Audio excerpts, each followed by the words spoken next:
Olá para você que acompanha o USCS Consciência, um programa que busca profissionalizar o campo da divulgação científica e dar visibilidade a projetos desenvolvidos na Universidade Municipal de São Caetano do Sul. O USCS Consciência foi criado para conectar ciência e sociedade e se dedica à prática de divulgação científica a partir dos meios de comunicação em diferentes formatos e linguagens. Eu sou Arquimedes Pessoni, jornalista, e no programa de hoje você conhecerá um pouco mais do trabalho A Educação Inclusiva e a Apreciação pela Variabilidade dos Aprendizes, a proposta do DUA para o Ensino Sem Barreiras. Conosco, a sua autora, a pedagoga e agora mestre em Educação pela USCS, Camila Elizabeth da Silva. Camila, obrigado por ter participado aqui do nosso programa.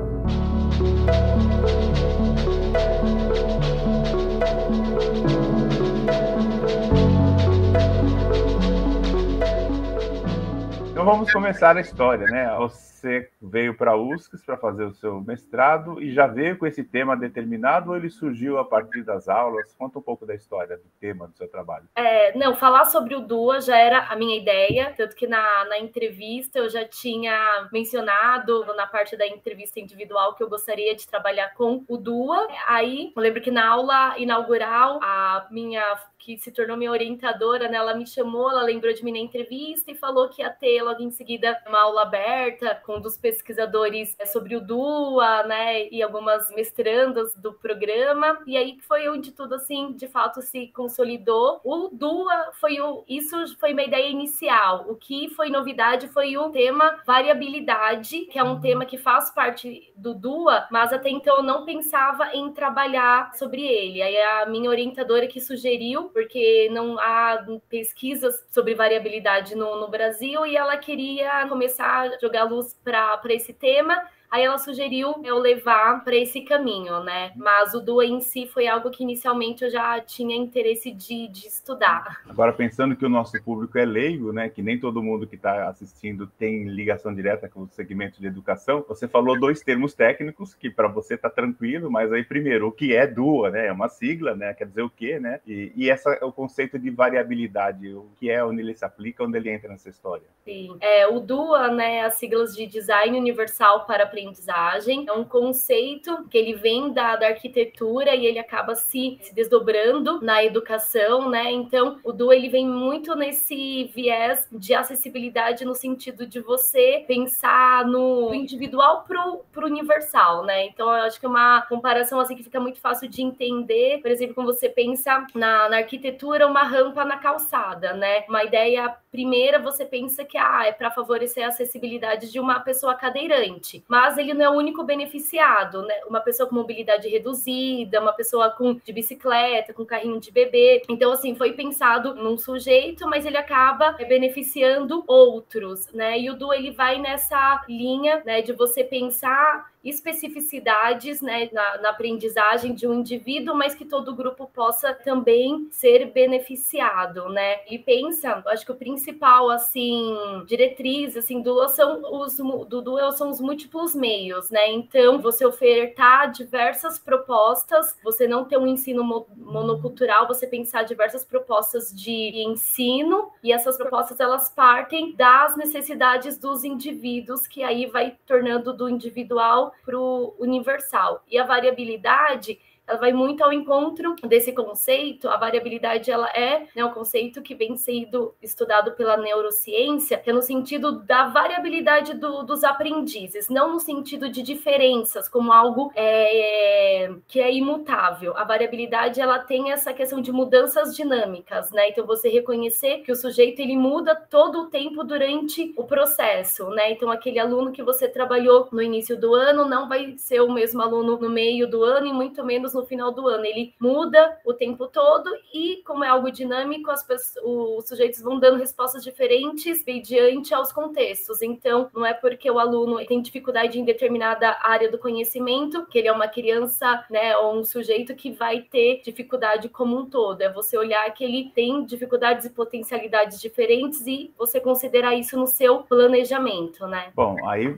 a parte supostamente mais difícil do mestrado é realmente definir a pergunta-problema, né? E fechar num tema, né? Porque o universo é muito amplo. Aí, em você definindo o que você queria, como é que você fez a construção metodológica para chegar à resposta do teu problema e qual seria esse problema, né? Sim, então a pergunta, problema, assim, é como os professores, né, qual a percepção dos professores em relação à variabilidade dos seus aprendizes e como essa percepção reflete no seu processo de ensino e aprendizagem, né, para um ensino inclusivo. Porque atualmente eu tenho, na rede em que eu atuo, eu sou uma professora itinerante do atendimento educacional especializado. Então, a minha função é acompanhar os professores de algumas unidades, né, que eu sou responsável, assim, referência, e orientar os professores no trabalho com aluno com deficiência. Mas o que tem, assim, começou a me instigar é que parece que ficava muito marcado para o aluno com deficiência, o trabalhar diferenciado, o olhar diferenciado, e os outros ficavam num nicho, né? Então eu queria mesmo ver se os professores eles conseguiam ter esse olhar para todos os alunos. Então essa foi daí que surgiu essa pergunta.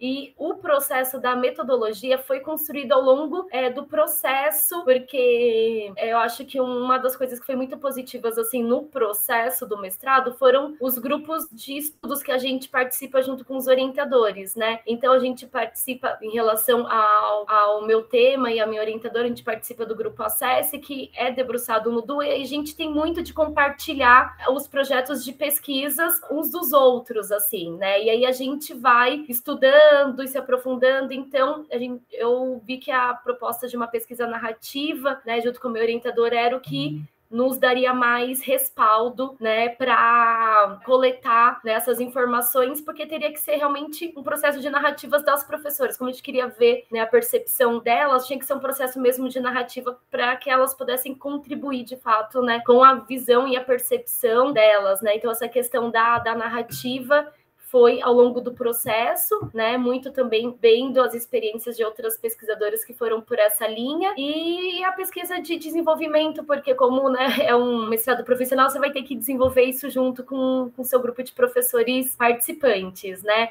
E aí a gente, assim, foi o esboço mais geral, assim, da metodologia, e aí aos poucos a gente foi definindo, assim, os detalhes do processo, né, de cada etapa e do passo a passo. Uhum. E essa parte de você ouvir as professoras, quantas professoras foram ouvidas, são da rede pública de Santo André, me parece, é isso? Então, a princípio eu ia fazer minha pesquisa em Santo André, mas durante o processo eu retirei minha pesquisa de Santo André e fiz com professoras da região do Grande ABC, né? Então não teve professoras de Santo André na minha pesquisa, porque eu tive uma mudança, assim, radical no meio, na reta final, né? Que teve algumas questões burocráticas mesmo, assim, do processo de aprovação da pesquisa, que começou a ficar muito moroso. Aí eu optei por tirar minha pesquisa da rede e fazer com outros municípios. E aí participaram 5 professoras, e aí a gente primeiro partiu de narrativas individuais. E como eu falei inicialmente, o DUE ele tem muito essa questão do múltiplo, né? De múltiplas estratégias, e um dos princípios dele é você ofertar, né, múltiplas formas de engajamento, né? Então, quando eu convidei as professoras para essa etapa inicial, eu dei 2 opções para elas serem mais de uma opção do que elas se sentiriam mais à vontade. Então, se elas queriam, nessa primeira coleta de informações, ser uma entrevista realmente individual ou um processo de cartas, né? E aí 2 delas optaram por fazer cartas, uma fez uma manuscrita e outra digitada, e as 3 eu fiz uma entrevista individual. Então, a gente partiu de uma pergunta-problema, né? Então, ensinar respeitando as diferenças né? Nesse primeiro momento, a gente não usou nada de variabilidade, porque é um conceito que é desconhecido entre os professores, né? Então a gente partiu das diferenças, que é algo que se aproxima e dá para ver, né, qual é a visão delas sobre o tema. Então quem fez a entrevista individual, eu parti dessa pergunta disparadora e elas discorriam sobre, e as cartas a gente criou um cenário fictício, então elas tinham que, dentro dessa pergunta, falar sobre a experiência delas com uma professora ingressante de um município do Ceará. Então que dicas dicas, né? O que elas falariam para uma professora ingressante de um outro município diferente do seu contexto, né? E aí elas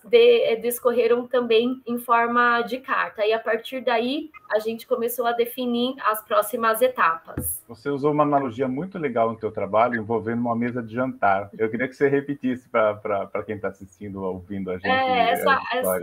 Essa analogia, na verdade, a professora Elizabeth que nos traz, né? E aí eu achei muito interessante, porque eu acho que ela fica muito visual para entender a questão da variabilidade. Aí eu trouxe no meu projeto numa das rodas com as professoras, né? Então, a questão do jantar é quando a gente pensa em que situação se beneficiaria mais. Se você pensa um jantar, que é aquele jantar à la carte que vem tudo prontinho já, né, fechadinho, então vem a entrada, o prato principal, a sobremesa e por aí vai, né, então que você tem que comer na ordem que é ofertada, no tempo em que é ofertado, do modo que foi preparado, né, você fica nessa questão realmente, literalmente passiva, né, você fica só esperando receber o que vão, né, estão preparando. E diferente de quando você faz um sistema de self-service ou aquela mesa, né, posta que todo mundo se serve na hora que quiser, né? Então, se você não quiser comer sobremesa, você não come. Se você quiser começar pela sobremesa, você começa, você tempera, você escolhe a ordem, o tempo e o que comer, né? A gente pensa na questão do ensino nisso, né? De você ofertar diversas estratégias para as pessoas, no tempo delas, irem se beneficiando do que, naquele momento, vai mais ao encontro do que ela necessita, do que ela deseja. E até a questão da variabilidade, né? Porque vamos supor que você fez um jantar,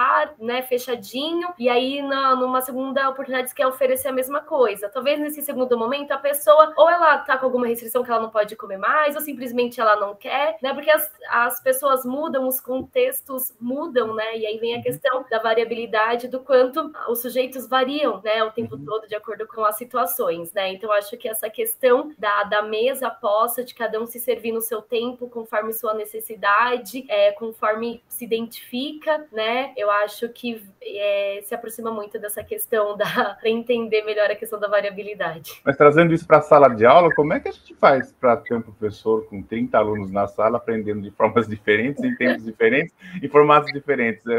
Aí vai precisar de 30 professores? Ou, como é que isso se dá na prática? Não é um pouco, assim, digamos assim, idealizado? Como eu falo, é complexo, mas é possível, né? Tanto que, assim, durante o processo, as professoras que participaram, elas fizeram um exercício, né, que veio muito ao encontro do que a gente acabou de falar, porque numa das rodas, aí a gente falou sobre o DUA, né, aí num determinado momento a gente ia desenvolver um produto e eu pedi para elas, né, que situação de aprendizagem que elas queriam vivenciar para a gente colocar em prática, né, aí eu dei várias opções, aí uma delas falou assim, eu queria refazer uma aula, que fiz uma aula de matemática, né, para o 3º ano, sobre subtração, e eles tiveram muita dificuldade, eu não consegui, eu segui o material da escola passo a passo, confeccionei os materiais de apoio e não rolou, e eu queria refazer essa aula. Aí a gente, quando no próximo encontro a gente foi elaborar, e eu fiz essa analogia, aí uma professora teve um start, ela falou assim,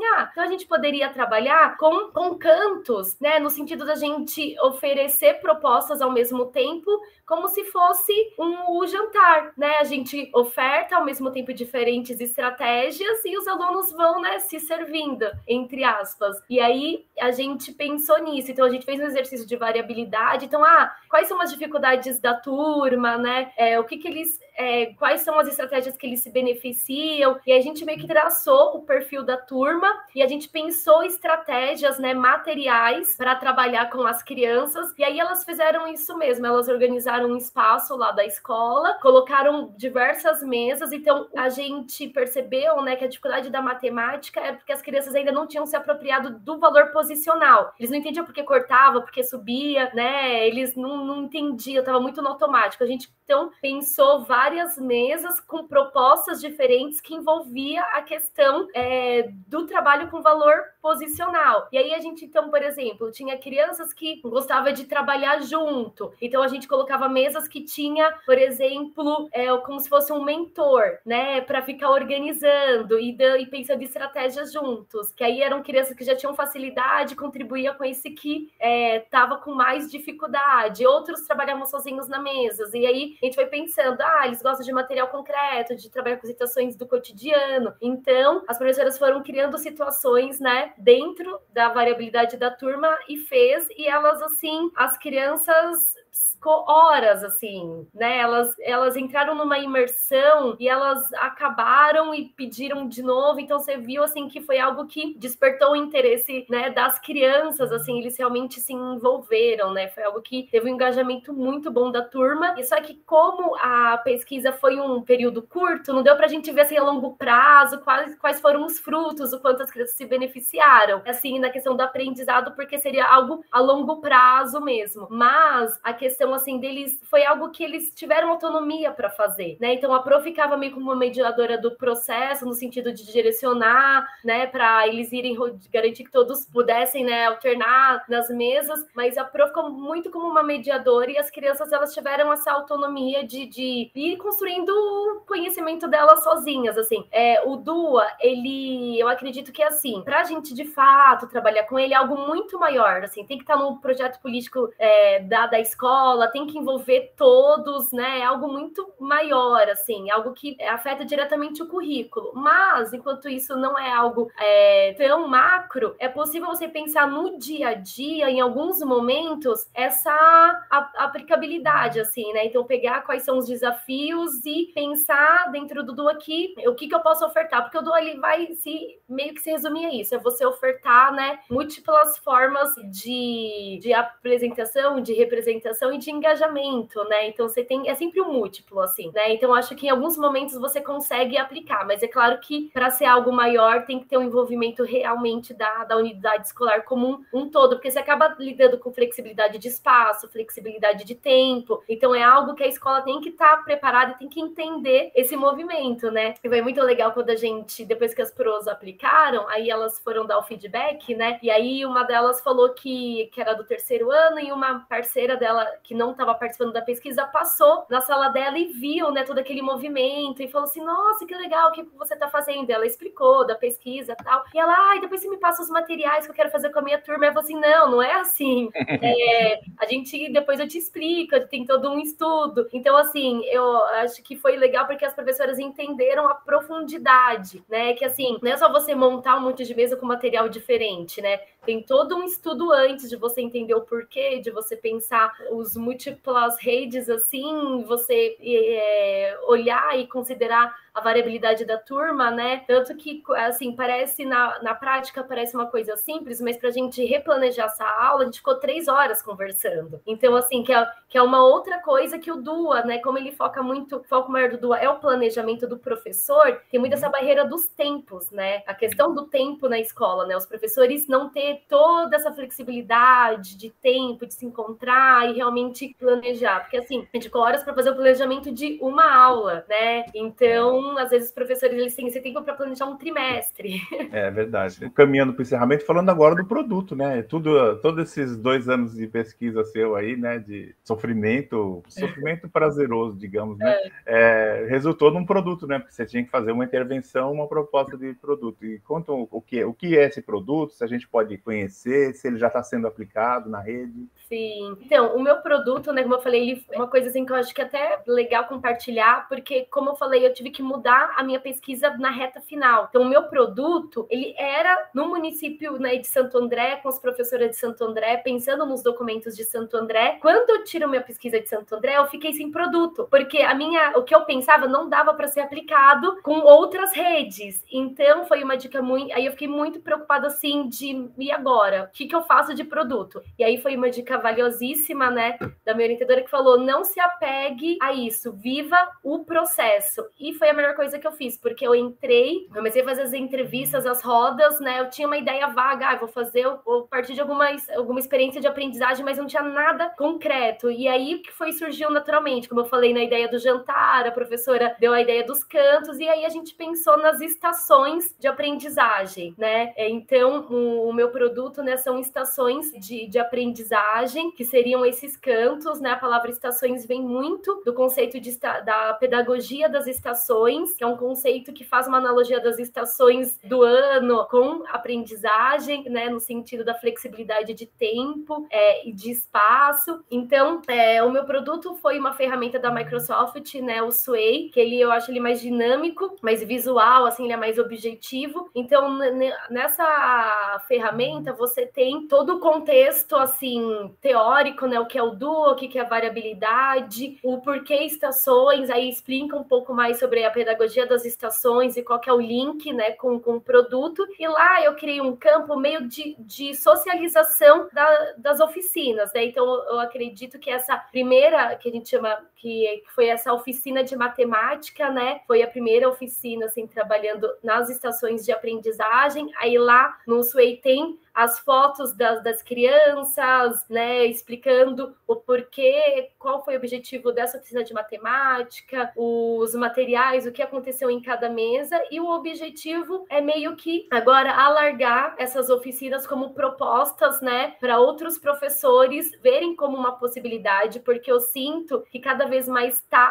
desafiador para os professores, porque essa questão de as turmas estão cada vez mais heterogêneas, assim, eu acho que já foi o tempo do aluno com deficiência ser o marco da diferença na escola, né? Tanto que nas entrevistas, espontaneamente as 5 professoras foram unânimes na fala, né? De que a diferença estava além para o aluno com deficiência. Elas falavam, né? Não é só aluno com deficiência, né? Tem outras questões na sala. Então, o aluno com deficiência é só mais um, né? Dentro das especificidades que tem numa sala de aula. Então, os grupos estão muito heterogêneos, assim. Eu vejo os professores com muita dificuldade de lidar com isso, principalmente os professores que têm mais anos de sala de aula, que estava acostumado com uma prática muito monocultural. Então, ela vê aquele grupo de crianças diferentes que não está aprendendo como ela está propondo, e aí ela tem que pensar num jeito de atingir a todos, né? Então, acho que as oficinas, elas ajudam muito nesse sentido. Aí, a minha intenção é que esse ano, né, eu consiga ter momentos, né, para compartilhar a minha pesquisa de mestrado, de fazer acontecer essas oficinas e alimentando lá no Sway como uma ferramenta de consulta, dos professores poderem ver, né? Porque às vezes uma oficina te dá ideias para um outro conteúdo, assim, que você queira trabalhar, né? Então, como experiências, e eu acho que essas oficinas, elas são muito transversais, assim, né? O conceito é algo que você consegue trabalhar em qualquer modalidade, no infantil, no fundamental, na EJA, porque é algo realmente